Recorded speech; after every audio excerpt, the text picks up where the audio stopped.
The third key factor of the line-out is the support, and the player supporting the jumper into the air. And we start off by concentrating on the stance of the supporters, where they must ensure that they have a wide base of support with their feet approximately shoulder width apart. They have a low centre of gravity where they're bending at their knees and ankles and at their hips. They have their chins up and that their palms are facing the jumper. The supporters must also balance on the front third or their balls of their feet. This is especially relevant if there is movement in the line-out. When the jumper commences jumping, supporters must drive up explosively using the large lower body muscles while pushing in towards the jumper. The supporters must step in and lock out their elbows to ensure that the jumper is at the maximum height. The jumpers have also got to be brought down safely to the ground, and this requirement is left up to the supporters. Failing to bring a jumper down to the ground can lead to a penalty to the opposition. Supporters must ensure that they bring or help the jumper back down to the ground.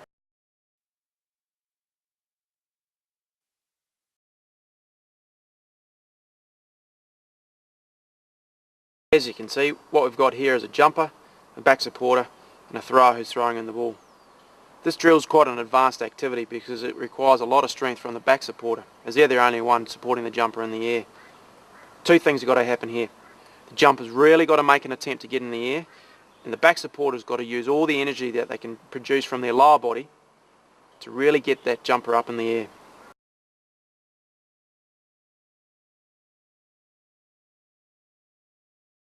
This activity is where we really get a jumping pod getting together, where we've got two supporters and a jumper. We're simply thrown in a halfback here to collect the ball from the top of the jump. This is where the pod can build on that relationship between the thrower and themselves to get the good timing necessary to win the ball. This activity is really good to build on the relationship between the jumper and the two supporters, as they all have to move in a continuous manner in order to find space. Obviously the hooker has also got to respond to this to ensure that they throw the correct ball to the jumper.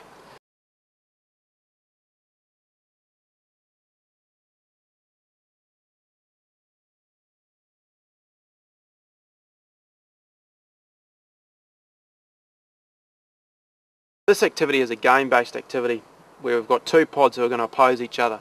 Each pod takes it in turns to come up with a call with the thrower in order to find space to catch the ball. Even though this is a game, all players should concentrate on what exactly is required for them to fulfil their role effectively.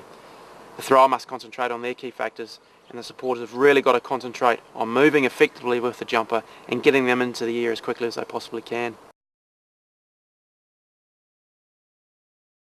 The piston pumps activity is actually quite an advanced drill, and it requires a fair amount of skill from the players in order to perform it effectively. Obviously it's also a conditioning activity whereby the supporters have got to do a lot of lifts in a short period of time to get their jumper into the air. So it is a really good conditioning exercise for the supporters. The relay grid game is a great little activity that you can use in the trainings, and it's good for two reasons. One, the players get enjoyment out of trying to compete against their own teammates. And two, as a coach you can check the players' skill under pressure through performing the game. Obviously they players want to win, and under that they're not really thinking about how they perform the activity. So you can really test how they go in terms of their key factors during the game.